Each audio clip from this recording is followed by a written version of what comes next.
When you swaddle your baby, you're restricting their movements. When you restrict their movements, you shut down their systems.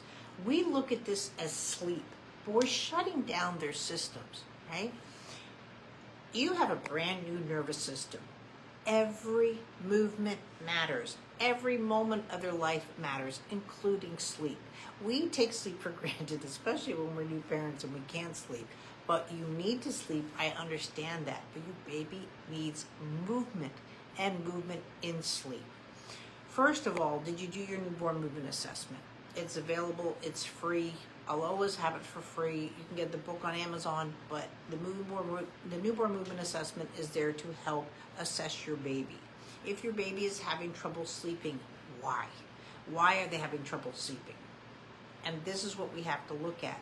When you swaddle them and shut them down, that's another thing. Even if there is warnings, let's say reflux or GERD and so forth. If they, again, I say swaddle, I still need a blanket sleeper. You know, really your baby should just be left on their own. Babies, if they sleep on their belly, it needs to be supervised. They can't be left alone with that. But they should know how to sleep on their belly, just like they should know how to sleep on their back. But especially too, when you're swaddling, you're going to have and I say swaddle, and it covers anything with baby container syndrome, and that's a thing. You're increasing the risk of plagiocephaly. You're increasing the risk of them going into missing milestones. It's just not worth it. It's just plain and simple. It's not worth it. I'm sorry, if I put you on a lazy boy and ask you to go to sleep for 5 hours and so forth, you're not pretty when you get up. Or if I say that's where you're sleeping now instead of your bed. We don't go into blanket sleepers.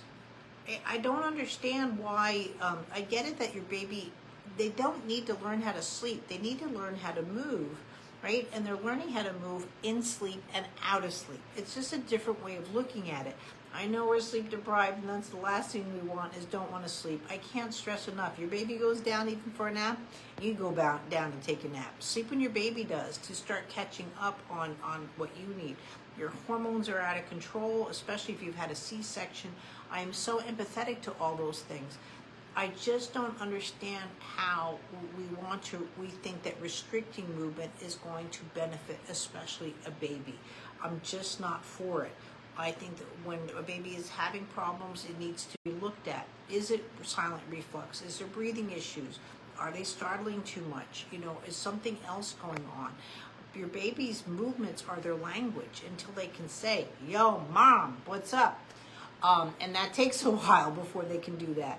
Even my son, when he was 7 once, you know, I finally figured out he was having a tummy ache. And I'm like, Graham, you need to tell me when something hurts because nothing should hurt. And he looked at me and goes, Mom, I hurt every day. You know, it broke me. But I mean, you know, I know I'm dealing with a chronic child, but again, their language of communication is just different. And your baby's first language of communication is movement. Just don't restrict it. If something's not happening the way you want, there's a reason, including milestone development. And sleeping really is a milestone in that sense, but that's why I think that your baby really just needs the floor and supervised vision or their crib. No decorations, no black and white, no mobiles, no, you know, nothing.